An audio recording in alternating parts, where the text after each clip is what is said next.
bringing hope the world over. Hope Channel.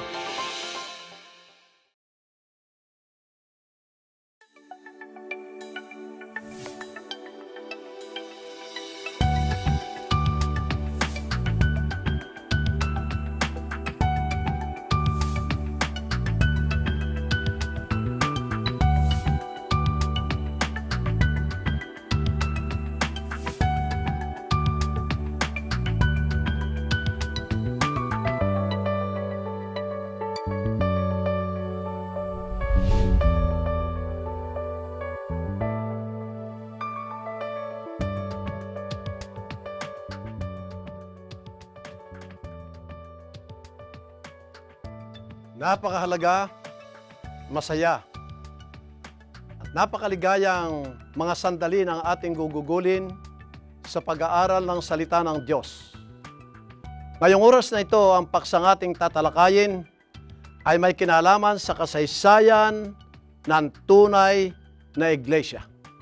At bago tayo lubusang magpalaot sa ating tatalakaying paksa, halina po at kayo aking inaanyayahan na tayo ay manalangin sa Panginoong Diyos, hihilingin natin sa Kanya ang karunungan upang ating malaman ang lalim at luwang ng paksang ito upang pagkatapos na ating talakayin ay natitiyakong may bago tayong pangitain sa ating buhay. Tayo po'y manalangin.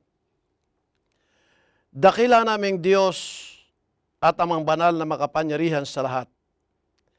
Kinikilala po namin kayo sa oras na ito na siyang binubukalan ang karunungan ng kaalaman at pagkaunawa.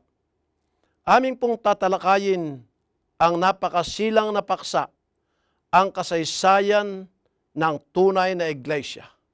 Panginoon, pagkalooban po niyo kami ng karunungan, kasama na po ng lahat ng aming taga-subaybay.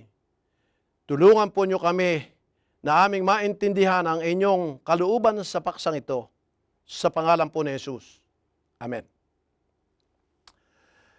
Mga kaibigan at mga magulang at mga piling taga-subaybay ng palatuntunan ito. Kayo po ay aking pinasasalamatan sa mga oras na inyong patuloy na pagsubaybay. Opo, aking ipinapangako sa inyo na sa tulong ng banal na Espiritu, ako pong inyong amang lingkod na mangunguna, Pastor Guillermo Gosilatar, isa po ako sa mga manggagawa ng Seventh-day Adventist Church. Ang inyong kaibigang nagmamahal na siya nag-i-sponsor ng palatuntunan ito. Mga kaibigan, ngayon pong oras na ito, ang ating paksangang tatalakayin ay ang kasaysayan ng tunay na iglesia. Ang ating pong magiging basihan ng pag-aaral o textbook sa ating pagtalakay. At ito po ay ilang serye, mga 2 o 3, kaya huwag po kayong bibitiw. Pagkatapos ng palatuntunan ito, sa susunod ay iyon pa rin, ipagpapatuloy natin, para magkaroon kayo ng talagang tunay na pagkaalam sa buong paksang ito. Ang textbook natin ay walang iba kung hindi ang salita ng Diyos. At kung sakasakali pong sa ating pagtalakay ay tayo ay matutuksong gagamit ng mga pagsipis sa ibang aklat, o dili kaya po naman ay sa mga dokumento na ating ipipresenta sa ating pag-aaral, ay yun po ay katulong lang. Lalo po yung nagpapatibay na ang Biblia at Biblia lang ang pundasyon ng ating kaalaman sa mga paksang ating tinatalakay. Ngayon po, sapagkat ang ating tatalakayin nga ay napakahalagang paksa, ang kasaysayan ng tunay na iglesia. Dahilan po rito sa bagay nito, ay akin munang babasahin sa inyo ang isang talata. Ito po yung susing talata ng ating pag-aaral ngayong oras na ito. Mga kaibigan, masusumpungan po natin dito sa aklat ni Pedro. 1 Pedro, Kapitulo 2, versikulo 9. Atin pong tingnang mabuti kung kayo mayroong mga Biblia o di kaya ay maghanda na kayo ng papel at pen para inyong naisusulat ang mga talatang aking babasahin upang pagkatapos po ng ating pagtalakay ay inyo pang marireview sa inyong mga tahanan ang talatang ating pinag-aralan. Narito po ang susing talata, 1 Pedro Kapitulo 2, versikulo 9. Datapwat kayo'y isang lahing hirang, isang makaharing pagkasaserdote, bansang banal, bayang pag-aaring sarili ng Diyos upang inyong ipahayag ang mga karangalan niyang tumawag sa inyo mula sa kadiliman hanggang sa kanyang kagilagilalas na kaliwanagan. Narito po ang susing talata na napakahalaga ng nilalaman. Di umano ang sabi rito ay, kayo'y isang lahing hirang, makaharing pagkasaserdote, bansang banal, bayang pag-aaring sarili ng Diyos, na ang layunin kung bakit sila ay pinili at hinirang ng dakilang Diyos, ang wika dito ay upang inyong ipahayag ang karangalan niyang tumawag sa inyo mula sa kadiliman hanggang sa kagilagilalas na kaliwanagan ng katotohanan at kaligtasan. Ngayon po, sapagkat ang ating pinag-aaralan ay kasaysayan ng tunay na iglesia, ang talatang ito ay nagbibigay sa atin ng buong isipan na ang Diyos sa panapanahon ng takbo ng buhay sa mundong ito ay sadyang mayroong pinipiling mga tao na ang mga taong yon maaring di madami, iba't ibang rasa, galing sa iba't ibang background ng kanilang pamumuhay ay pinili ng Diyos at sila yaong sumusunod, tumatalima at nagtatapat sa dakilang lumalang. Ngayon po, sapagkat kasaysayan ang ating pinag-uusapan, naturalmente, tayo muna ay atin munang uugatin sapagkat kapag po tayo ay tumatalakay ng paksang kung tawagin nga ay iglesia, hindi po natin maaaring maihiwalay. Hindi po natin maihiwalay, uulitin ko, hindi po natin mahihiwalay yung salitang relihiyon. Sapagkat po, walang iglesia sa Biblia na walang relihiyon. Yung po kasing pundasyon kung bakit nagkaroon ng grupo ng mga tao na naniniwala sa isang paniniwala, ang pundas po niyan ay yung paniniwalang mayroong isang Diyos na makapangyarihan sa lahat.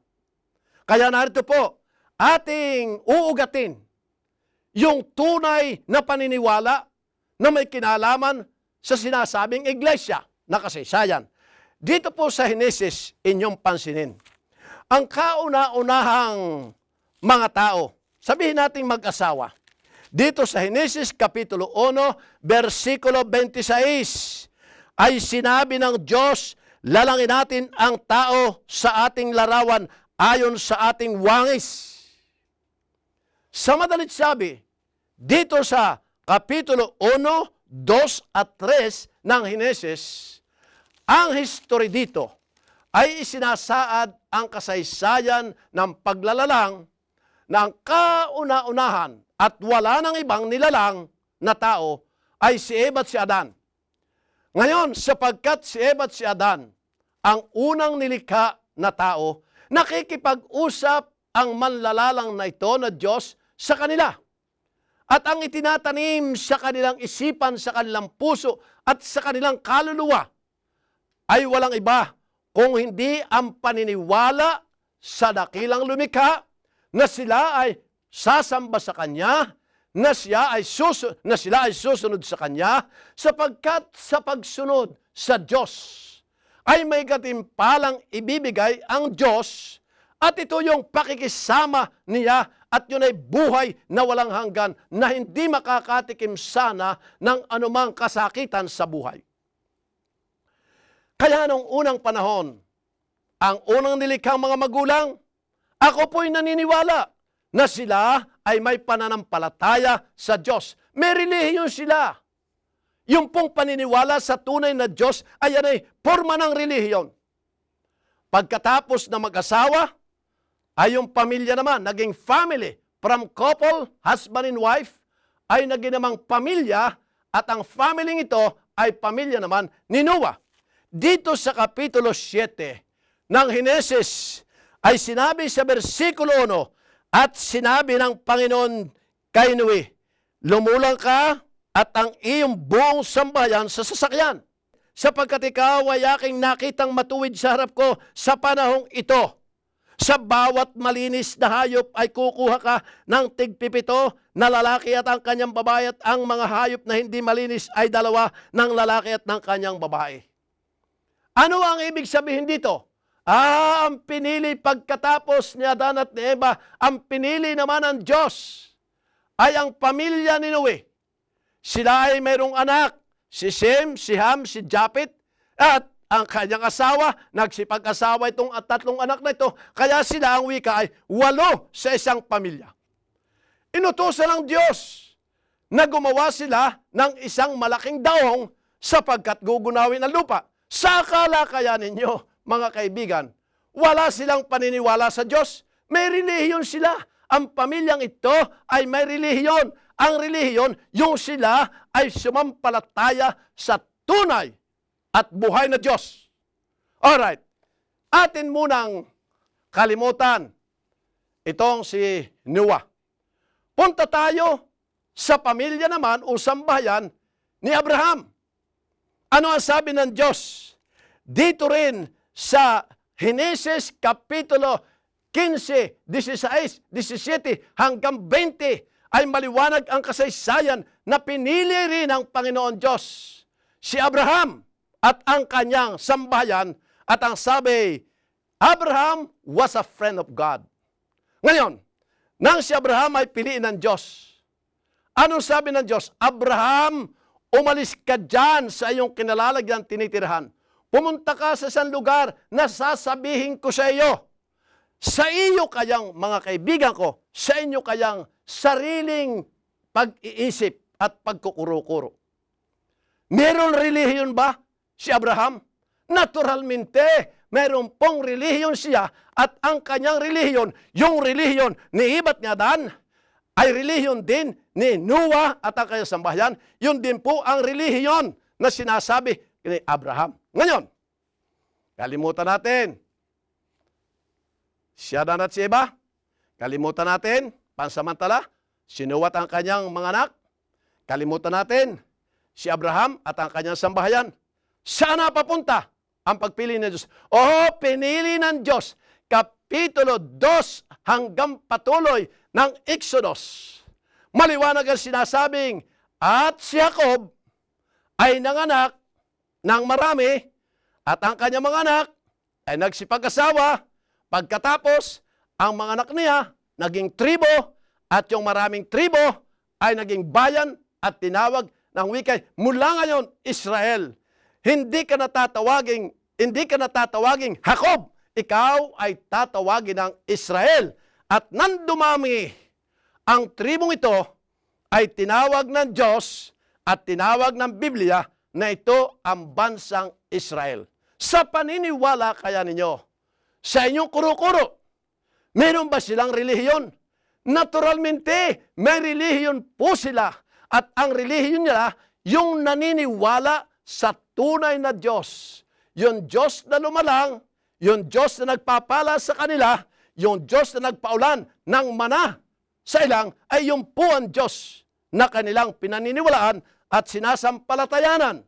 Bagamat, akin din buong pusong masasabi na bagamat ang Diyos sa paglalakbay ng bansang Israel, pinapatnubayan siya ng alapaap sa araw at haliging apoy sa gabi, ay nakakalimot pa rin sila sapagkat sila'y taong mga nagsipagkasala. Pero ang kalinga ng Diyos ay palaging sumasa kanila. Sa katunayan, sinasabi sa Exodus, ang maliwanag na talata, ang wika, and let them make me a sanctuary that I may dwell among them.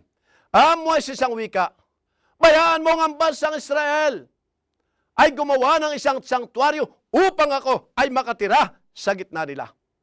Bakit? Yung ba ay inyong masasabi? O kaya ba ninyong isipin, mga taga-subaybay, na yung sila'y may relihiyon at ang relihiyon na kanilang talagang nasa sa puso ay yung relihiyon na may tunay na Diyos. na siya ang tagapagbigay ganti sa lahat ng kanilang pangangailangan. Ngayon, ang bansang Israel, ang mga tao ng Diyos na pinili. Pero anong sabi sa hula? Ating basahin sa Mateo 21, versikulo 43. Mateo 21, versikulo 43. Ano ang sabi sa hula? Kaya nga sinasabi ko sa inyo, aalisin sa inyo ang kaharian ng Diyos at ibibigay sa isang bansang nagkakabunga. Ano po ang sinasabi ng talata? O Israel, bagamat kayo'y hinirang ng Diyos, bagamat kayo'y pinili ng Diyos, bagamat kayo'y pinatnubayan at hinatid kayo ng Diyos sa lupang Kanaan, ang wika sa katigasan ng inyong ulo, at kayo walang pananampalatayang palagi sa akin. Ang sabi rito, ang aking pag-aangkin na kayo ang aking kaharian, na kayo ang aking bayan, ay aalisin sa inyo at ibibigay sa isang bansang nagkakabunga. Ano po ang sinasabi rito sa Juan 3:16? Maliwanag po, sapagkat gayon na lamang ang pagsinta ng Diyos sa sanlibutan na ibinigay ang kanyang bugtong na anak upang ang sa kanyang sumampalataya ay huwag mapahamak kundi magkaroon ng buhay na walang hanggan. Ano po sabi? Dito sa hula, aalisin ang pag-aangkin ng Diyos sa Israel at ibibigay sa isang bansa nagkakabunga. Alam po niyo, masasabi ko, buenas at malas. Malas ng bansang Israel sapagkat hindi na sila ang tunay na bayan ng Diyos, at salamat naman sapagkat pati ang mga hintil ay nakasama na sa bayan ng Diyos, pero hindi dugo, hindi lahi ang pagkapili ng Diyos ang wikay at ibibigay sa isang bansang nagkakabunga. Ano ibig sabihin? Ang mga tao na ngayon ng Diyos ay yung kung sino sumampalataya sa Kanya at sino ang susunod sa Kanya, yun po ang magiging bayan ng Diyos. At siyempre, ganun nga nangyari. Ngayon, paano nagkaroon naman ng salita o katagang iglesia? Sapagkat mula sa Henesis, Exodus, Leviticus, Number, Deuteronomy, Joshua, Judges, hanggang pong sa Malakiyas, wala kayong mababasang kataga na iglesia. Eh bakit? Ano ba yung iglesia? Ang iglesia po ay katagang makabagong tipan. Iyan ay na-coin lang sa pamamagitan ng si Kristo ay pumunta rin. Ganito po ang aking masasabi. Maaaring kayo tumutol, pero ito po ang katotohanan. Alright, noong ang bansang Israel ay matanggihan na nga ng Diyos. Eh kasi po mula noon, wala nang qualified, ang sasabihin ko, wala nang qualified na lalaki o babae na magtatayo ng tunay na relihiyon, wala na po. Kaya ang Diyos mismo na si Kristo ay nagkatawang tao at nang narito na sa lupa, nangangaral siya. Ano ang kanyang sinabi? Mateo 16. Buksan po ninyo ang inyong mga Biblia. Atin na pong nasusugsog mula sa panahon ng Eden, panahon ng patriarka, panahon ng matandang tipan, nasa bagong tipan na tayo ngayon, nasa panahon na ni Kristo tayo, mga minamahal ko mga kaibigan. Ano ang sabi? Mateo 16, versikulo 17, 18 at 19. Pansinin po nyo ang takbo ng pangungusap. Sa mga labi mismo ng ating Panginoon Kristo, namutawi ito. Nang dumating nga si Jesus sa mga sakop ng Cesarea ni Filipo, ay itinanong niya sa kanyang mga lagad ang sinasabi. Ano baga ang sinasabi ng mga tao kung sino ang anak ng tao? At kanilang sinabi, anang ilan, ikaw ay si Juan Bautista. Ang ilan, si Elias. Ang mga iba, si Jeremias, o isa ka sa mga propeta. Talata 15, kanyang sinabi sa kanila, datapwat ano ang sabi ninyo kung sino ako? 16, at sumagot si Simon Pedro at sinabi, ikaw ang Kristo, ang anak ng Diyos na buhay. At sumagot si Jesus at sa kanya'y sinabi, mapalad ka, Simon Barhunas, sapagkat hindi ipinahayag sa iyo ito ng laman at ng dugo, kundi ng aking Ama na nasa sa langit. 18. At sinabi ko naman sa iyo na ikaw ay Pedro, at sa ibabaw ng batong ito ay itatayo ko ang aking iglesia, at ang mga pintuan ng Hades ay hindi magsisipanaig laban sa kanya. Alright? Alright. Sa unang pagkakataon, sa buong Biblia, dito po narinig at namutawi mismo sa labi ng ating Pansyong Kristo ang sabi, at ikaw ay Pedro, siyang saksim buhay ikaw. Sa ibabaw ng batong ito na ang tinuturo ay ang kanyang sariling katawan ni Kristo. Sa ibabaw ng batong ito ay itatayo ko ang aking iglesia. Ano ang ibig sabihin ng itatayo? Ano ang ibig sabihin ng itatayo? Numero 1, ay kasi po nakatumba ang tunay na relihiyon. Nakadapa, nakahiga. Ay bakit? Eh kasi yung tunay na doktrina na haluan ng maling doktrina. At isa na ang naging sanhi ng pagkakahalo ng maling doktrina, yung pong pag-aasawa ng Israel na hindi Israel. Bawal po yun eh. Pero nilabag yun ng bansang Israel. Kaya nga, yung isa sa maraming batayang kung bakit ang tunay na pananampalataya o tunay na doktrina ay nahaluan ng huwad at maling pananampalataya.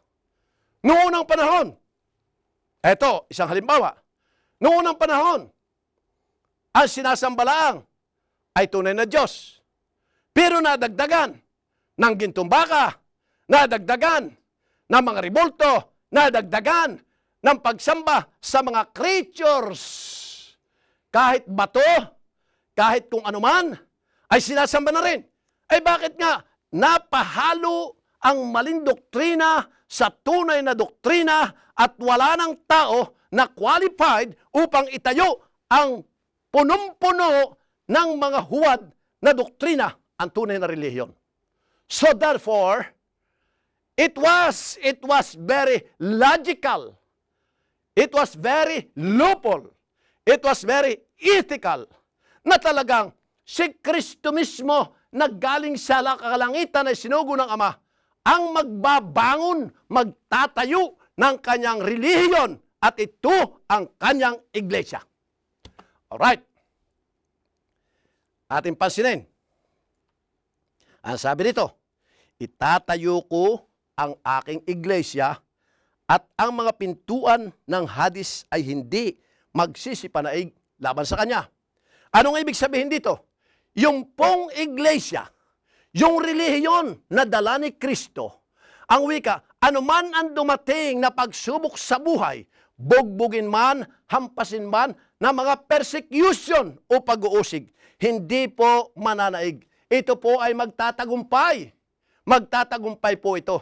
Alam mo, mayroong isang babae. Yun nga sabi ko, pagka minsan patutunayan natin ang Biblia ng mga nangyari. Meron pong isang babae, ang pangalan ay Ellen G. White. Isa sa kanyang napakaraming mga aklat ay sinabi niya ito, ang wika niya. The church, in the beginning, would be a struggling, almost dying church.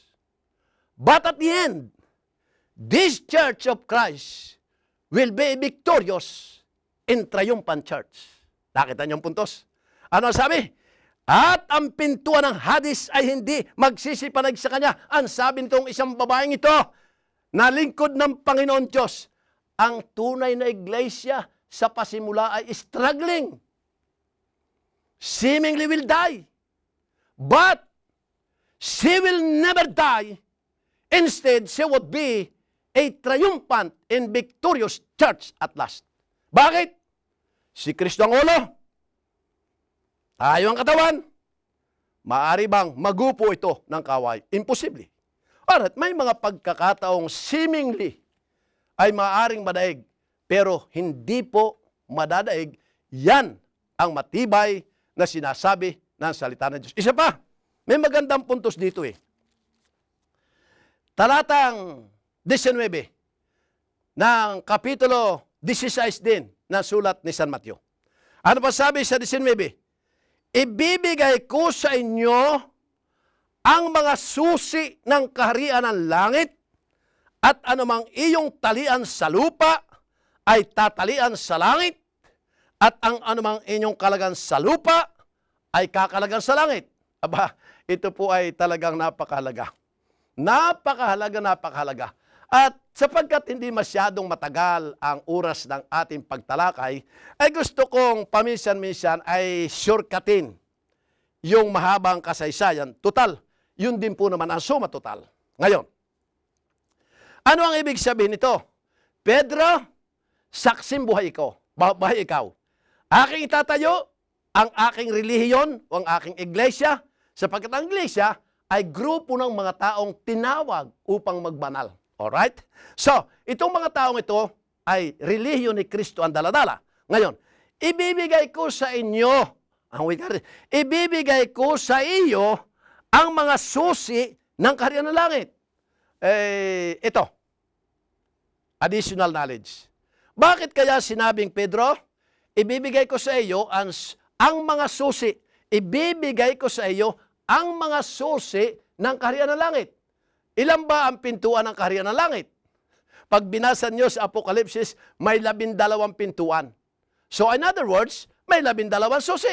Kaya tama lang ang logic dito logical ito Bakit ang ibibigay ko sa iyo, Pedro, ang mga susi ng kaharian ng langit.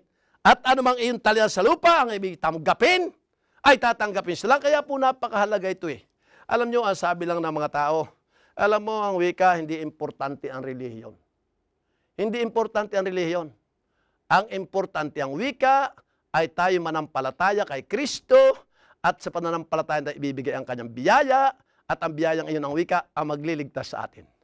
Mga kapatid, mga kaibigan, mga taga-subaybay, sandali, huwag tayong medyo karakaraka ay maniniwala dyan.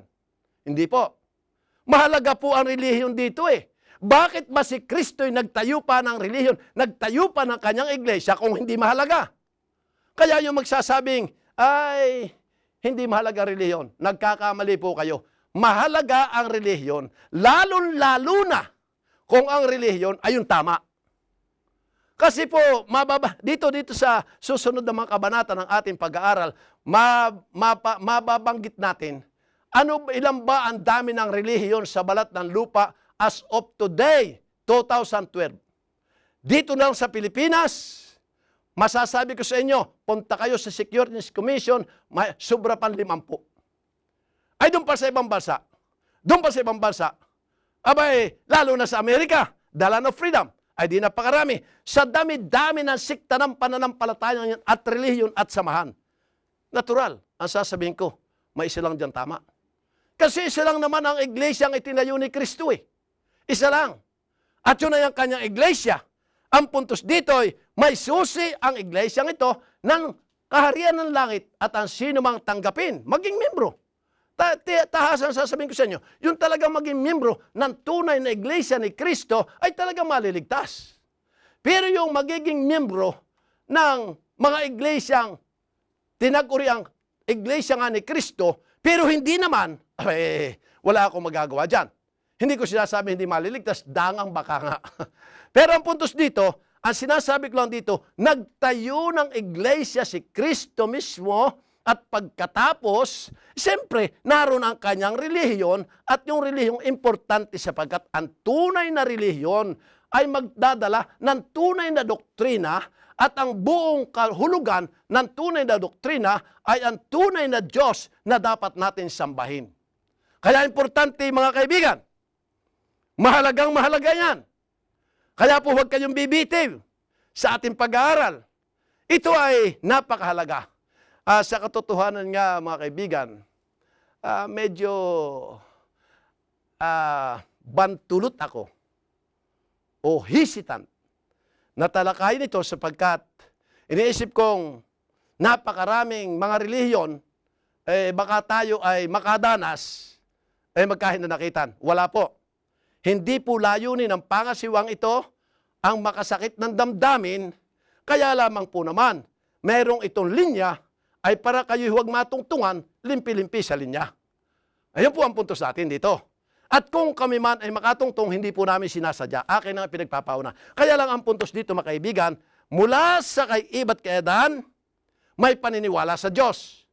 Dumating ngayon sa bagong tipan, yung pong paniniwala sa tunay na Diyos, yun ay relihiyon eh. Yun ang tunay na relihiyon. Kaya po ating inuugat sapagkat ang paksa natin ay ang kasaysayan ng tunay na iglesia. At sinabi ko karak-karaka, kapag ang pag-uusapan natin ay iglesia, hindi po natin maaaring ma-equate, umaalis yung salitang relihiyon. Kaya ang tunay na iglesia, may tunay na relihiyon, ang tunay na relihiyon, naniniwala sa Diyos, sumusunod sa Diyos, at yun ang ililigtas ng Diyos. Kaya mahalagang mahalaga, mga minamahal kong mga kaibigan. Ngayon, sa ating pang pagpapatuloy, siyempre, ang unang miyembro ng Iglesia ni Kristong itinayo, hulaan niyo kung sino? Yes, tama rin kayo. Yung pong 12 alagad niya. At yung isa sa 12 alagad ay nagtaksil. Alam naman yon, si Judas. Kung sabagay, hindi naman lahat ng Judas na pangalan ay Judas nga, pero yung Judas na talagang Judas ay nagjudas nga. Ngayon, sa ating buhay, maski na tayo ay miyembro ng tunay na relihiyon, iglesyang itinayo ni Kristo, pero kung tayo naman ay gagawa rin ng mali at tayo ay maghuhudas, ay hindi na ang ating Panginoon Kristo ang nagtanggal sa atin, tayo na ang unang umalis. Nang dahilan sa ayaw natin, ang patakaran ng Panginoon, gusto natin ang sarili nating kagustuhan. Ay hindi po maaari yon. Kapag tayo ay magre-relihiyon, pag-usapan natin ang mahusay ito. Kapag tayo ay magre-relihiyon, papasok tayo sa isang organisasyon. Abay, hindi ang masusunod ay ang ating sarili. Ang masusunod, siyempre, yung batas, yung patakaran, yung doktrina ng asosasyon o relihiyon na ating sinusunod. At kapag po naman tayo ay aayaw doon, abay, di tayo dapat ay magbalot-balot. Sabi nga po doon sa probinsyang Batangas, kung ganun ang magiging issue, gusto mo, pagkatapos ayaw ka naman sa patakaran ng iyong ginustong relihiyon, ang wika nga ng tagapatay, abay ka, kaibigan, ay dapat ay kayo na may magbalot-balot na. Umalis-alis na kayo. Bago lubusang talagang kayo hatulan, ay magboluntaryo kayo para maiwasan ang kahiyaan. Dito sa puntos na ito, akin ang in-establish sa inyo, sa ating pag-aaral na ito, yung kasaysayan ng tunay na iglesia mula doon sa kasimusamulaang unang tao ng Biblia, si Adan at si Eva. May relihiyon, naniniwala sa tunay na Diyos. Si Josue at ang kanyang pamilya, naniniwala sa tunay at buhay na Diyos. Si Abraham ay gayon din po, naniniwala sa tunay na Diyos. Sumusunod, in fact, sumusunod sila sa kautusan at ang kautusan ay ang kalooban ng Diyos nilang sinasampalatayanan. Dumating sa mga anak ni Jacob at yon ay tinawag na bansang Israel. Ang mga anak ni Jacob na ginang mula sa pamilya, mula sa mag-asawa, naging iyan ay pamilya, pagkatapos ay naging household, pagkatapos ay naging tribo, pagkatapos ay naging bayan at tinawag na Bayang Israel. Ang aking pong matapat na paniniwala ay mula sa pananampalataya ni Adan at ni Eva. Ayan ay minana nila. Nang minana, hanggang sa dumating ang henerasyon ng bagong tipan, na sabi ko nga sa inyo, ang tunay na relihiyon ay nahaluan ng hindi tunay na doktrina. Ang sinasampalatayan ng tunay na Diyos ay nahalubiluhan at nahaluan ng mga pagsamba sa mga Diyos-Diyosan, sa mga bato, at kahit na tipaklong ay maaaring sambahin, mga kapatid. Iyan ay karumal-dumal sa paningin ng Diyos. Dagan nga lang, karapatan ng isang tao na sumba sa dikta ng kanyang konsyensya, pero yan po ay mali. Ngayon, si Kristo mismo pumunta sa lupa at siya lamang ang qualified na individual na magtayo, mag-organisa, itayo ang natumbang relihiyon, ang nakadapang relihiyon, at pagkatapos, kanyang tatakan ang relihiyong ito niya. Tatakan niya ng kanyang banal na dugo at sinabing, ang sino mang sumampalataya, ang sino bang tanggapin, ang sino bang talian sa lupa, sa relihiyong ito, ay tatalian ni Kristo sa langit. Nang ibig sabihin, mga minamahal kong mga kaibigan, tayo ay mananatiling nananampalataya sa kay Kristo sapagkat siyang ulo ng kanyang iglesia, siyang ulo ng kanyang relihiyon, siyang may panukala sa atin, at kapag tayo'y magtatapat sa kanya, tamang-tama ang kanyang pangako, whosoever will not die but have everlasting life. Mga minamahal kong mga taga-subaybay, maliwanag ko nang inilahad sa inyo ang kasaysayan ng tunay na iglesia mula sa matandang tipan, ngayon ay nasa bago ng tipan, tayo at na kay Kristo na. Sa susunod nating kabanata, aabangan po ninyo, huwag kayong bibitiw, ay ating tatalakayin dito yung mga palatandaan ng tunay na iglesia ni Kristo sa huling araw. Ano ang buhay ng mga membro na manyayari? Akin ang sinabi sa inyo, baka naman sabihin, O Israel, hindi na po yung Israel. Tayo na po'y kasamang mga hintil. Kaya nga binasa ko sa inyo, aalisin sa Israel ang kaharian ng Diyos, ang pag-aaring silang lamang ang bayan ng Diyos at ibibigay sa isang bansa nagkakabunga, ng ibig sabihin, anumang rasa ng tao na sasampalataya kay Kristo at susunod sa kanyang mga utos, sa kanyang mga alituntunin at kalooban, ay yun po ang tunay na iglesia. Kaya napakahalaga na ang ating pag-aaral. Ngayon, sa susunod na kabanata, yakin ang ina-advertise sa inyo para kayo huwag kayong humiwalay, mag-imbita pa kayo sapagkat ito'y isang seri na mahaba-haba. Gusto kong makumplito ang paglilingkod sa atin, mga kaibigan. Ang sabi nito, matinding mapag-aaralan, alin, yung mga palatandaan ng tunay na iglesia ni Kristo sa huling araw. Ano ang kanilang ginagawa? Ano ang kanilang gagawin? Ano ang dapat nilang tapusin? Ano ba ang pagkakakilanlan? Sila ba ay panay pastor? Sila ba ay panay ministro? Sila ba ay panay guro? Tingnan natin. Sa takbo ng Biblia at Biblia rin lamang ang ating pag-aaralan at ito ang basihan ng ating pag-aaral, ay titingnan natin kung ano sinasabi ng Biblia at kung ano sinasabi ang aming panalangin at idalangin natin lahat, paniwalaan natin sapagkat yun po ang kalooban ng ating Diyos. Ngayon, marahil po ang masasabi ko, noong mga taong 31,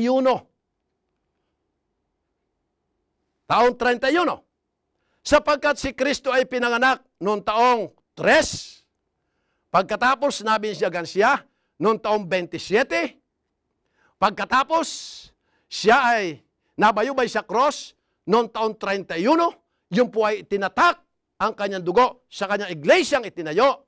Kaya ano man ang mangyari, mananatili pa rin iglesia ni Kristo ang tunay na relihiyon hanggang sa katapusan ng landas. Ngayon, doon po sa puntos na yon, siyempre, may unang mananampalataya, katulad ng mga 12 alagad. Ay nangamatay na ang 12 alagad. Sa kasawian ng palad po napakalungkot ng kanilang buhay. Bakit? Doon sa 12 na alagad, ay isa lang po ang namatay nang kung sabihin natin ay kamatayan na normal. Sila pong 11 ay sila'y namatay na martir. Lalong-lalo na si Pedro, nang siya ay mamatay. Ano sabi niya? Ako rin lamang ay mamamatay at inyong pinipersecute. Ay hala, ako'y inyo nang ibitin sa cross at pabaliktad para makita ninyo na anumang mangyari sa akin, ako'y nananampalataya sa Kristo na aking nakilala. Bago naman siya dumating sa maturity ng kanyang pananampalataya, napakaraming pagsubok sa kanyang buhay. Nang si Kristo ay ipapako na sa cross noong Huwebes ng gabi, nang si Kristo ay mahuli, ilang beses niyang ipinagkanulo ang Panginoon hanggang sa salamat na lamang at mayroong tiksas na manok. Ang wika nga na yan ay tumilaok at nang tumilaok ay naalaala niya ang sinabi ng Panginoon, tatalaok ang manok at bago tumalaok ang wika niya, ipagkakanulo mo ko ng 3 beses. Doon siya nagpakumbaba sa Panginoon Diyos. At doon siya lubusang lumakip sa Kanya. Kaya nga nang siya ay papatayin lang mga persecutors, ano sinabi niya? Nang dahilan sa aking pananampalataya sa aking Diyos, sa kay Kristo na nagtayo, nag-organisa ng Kanyang relihiyon. Ang aking pakiusap, kapag ako'y ibiniti niyo sa cross, pabaliktad, at ako'y inyong patayin na nakabaliktad, tanda ng aking malabis na pagmamahal sa aking tagapagligtas. Bayang nakikinig. Sa pagsunod natin sa Panginoon Diyos, pag-anib natin sa iglesyang itinayo ni Kristo noong taong 31, meron tayong langit na minimiti. Ngayon pa man, ako'y magwawarning sa inyo. Ang lahat po ng iglesia na itinayo nung una, bago itinayo ni Kristo, at ang lahat ng iglesia na itinayo pagkatapos ni Kristo, yan po'y panay peki. Ang tama po lamang at ang matuwid, ang malinis na iglesia, makatuwiran, may tamang doktrina, ay ang iglesyang itinayo ni Kristo taon, nasasabihin ko sa inyo, 31, bago siya ipinako sa cross. Minamahal kong mga kaibigan, ako'y nananawagan sa inyo. Ito ang tunay na kasaysayan ng iglesia at relihiyon. Kung sakasakaling may panahon kayo, inyo pong pagmuni-muniin. Tanungin din ninyo ang inyong mga leader ng sikta ng pananampalataya. Ito ba ang tunay na kasaysayan? Saan ba tayo napasiksik? Saan ba tayo napasanib? Saan ba tayo nanggaling? Tayo ba ay putok sa buho or what? Tanungin ninyo. Hindi naman masama yun eh. Kahit ako, tanungin ninyo. Sasabihin kong muli ang buong katotohanan. At kapag inyong nadili-dili na kayo pala ay nasa ibang panig, eh may sinasabi rin naman ang Biblia, ang wika dito, kayong tunay na membro ng Iglesia ni Kristo, alalahanin nyo ito, na ang sabi ni Kristo, ako'y mayroong ibang tupa na nasa ibang kulungan at kinakailangan sila ay aking kunin. Kaya kayo ang kukuha doon. At kayo ang wikay magkakaroon ng isang pastor, isang pangasiwaan ang ibig sabihin. Isa lang. Kung paanong si Kristo ay isa lang, ganon din ang kanyang relihiyon ay isa lang. Kung paanong ang isa lang ang relihiyon na may isang doktrina, ay yun din ang tama. Mga kaibigan, inyo po itong bigyan ng kaunting panahon sa inyong sariling pagmumuni-muni. Pagbalik-aralan ninyo yung mga talata na ating binasa. Ipanalangin nyo sa dakilang Diyos, Panginoon. Of course, gusto ko pong maligtas. Gusto kong umanib sa tunay na relihiyon. Kumbaga, namulat tayo mula sa bata ay iyon na ang ating relihiyon. At sinabing ito't ito, tradisyon. But teka muna. Lumipas na po yung panahon ng kamangmangan. Narito na tayo sa panahon ng kaliwanagan. Sabi nga ay, at katotohanan, naalala po ba ninyo yung aking binasa kanina? Na mayroong special na tao ang Panginoon Diyos? Let me go back. 1 Pedro Kapitulo 2, versikulo 9. Datapwat kayo'y isang lahing hirang, isang makaharing pagkasaserdote, bansang banal, bayang pag-aaring sarili ng Diyos, upang inyong ipahayag ang karangalan na tumawag sa inyo mula sa kadiliman hanggang sa kagilagilalas na kaliwanagan. Bayang nakikinig, narinig ninyo ang pag-aaral. At alam kong kayo ay mag-aaral pang muli. Alam kong ipapanalangin nyo yan. Ang tanging panawagan dito'y kayo'y tinatawag ng Diyos sa inyong kalagayang ganyan. At ang wika, inyong ipahahayag, gagamitin kayo ng Diyos, ipahahayag ninyo ang karangalan ni Kristo na nagtayo ng kanyang iglesia, na kayo nasa kadiliman, nadala kayo sa kaliwanagan, yung buhay na yon, mga kaibigan ko, ang buhay na kinakailangang ating ipamuhay na i-share natin. Ibabahagi natin ang kababalaghang ginawa ng Kristong ito sa ating buhay, na tayo'y makasalanan noon at gumagawa ng kasalanan, tayo ngayon ay lumalakad sa panibago ng buhay na hindi lang kasama, kaakbay natin ang ating tagapagligtas, ang ulo ng iglesia na kanyang itinayo. Akin po kayong pinapakiusapan. Idalangin nating mabuti sa Panginoon Diyos na kahimanawari sa ating pag-aaral, bigyan tayo ng karunungan. Karunungang ito ay siyang magdudulot sa atin ng panibagong buhay. Kayo po ay aking pinapakiusapan na muli nating tatakan ang ating pag-aaral ng ito ng isang panalangin. Hali po at tayo manalangin. Mahal na Diyos, amin pong pansamantalang tinatapos ang sharing ito ng pag-aaral at amin pong ini-endorsyo sa iyong maluwalhating kamay.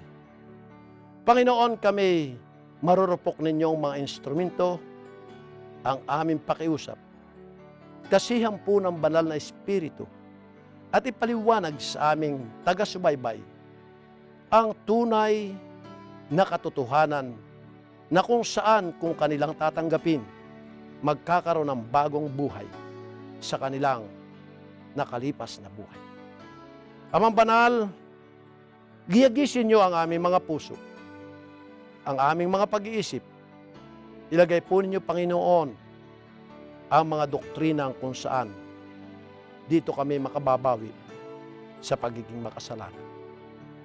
Patawarin niyo kami, Panginoon, sa aming mga kasalanan na nagawa. Likan niyo kami ng bagong buhay, bagong puso, makalangit na pag-iisip. Kayo, Panginoon, ay aming pupurihin at luluwalhatiin. At pagalingin din ninyo, mahal na Diyos, ang mayroong mga karamdaman. Ito po ay aming ipinapakiusap sa matamis na pangalan ni Jesus. Amen. Amen. Salamat po ng marami sa inyong pagsubaybay. Huwag po kayong bibitiw, mga minamahal kong mga kaibigan. Magpapatuloy po tayo sa susunod na serye at sa ganito ring istasyon, ganito ring palatuntunan. Huwag po kayong aalis. Salamat ng marami. God bless.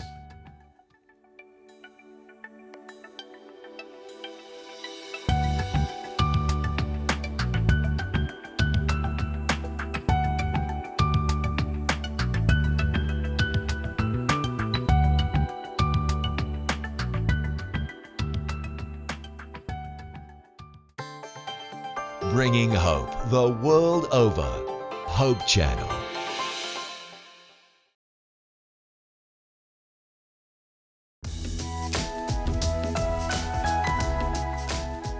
One of the biggest mistakes that people make after a marital breakup is to jump into another relationship far too soon.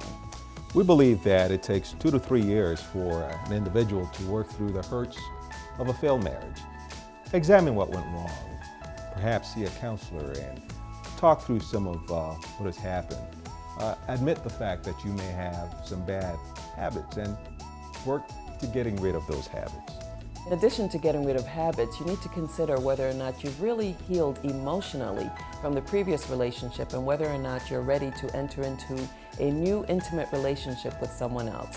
Seek professional counsel, allow yourself to go through the process of healing and being ready for a new relationship. A good rule of thumb is to move slowly and carefully with God's help through prayer.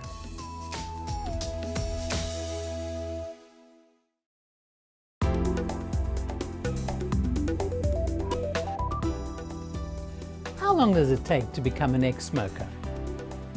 People who've recently quit smoking are really hard on current smokers. This is partly because for so many, it is such a huge struggle to stop smoking. But interestingly, when you first stop smoking, you still think of yourself as a smoker. When facing stress, the automatic reaction is still to reach for the cigarette. In time, your mind catches up and the reaction stops. This takes approximately 3 months, and it is rare for the craving to last much longer than this. When you've stopped smoking for a few months, seriously tackle other areas of your lifestyle, such as eating or exercise habits. Stopping smoking can be the beginning of a new and more confident, healthier you. So why not take the steps and break the habit?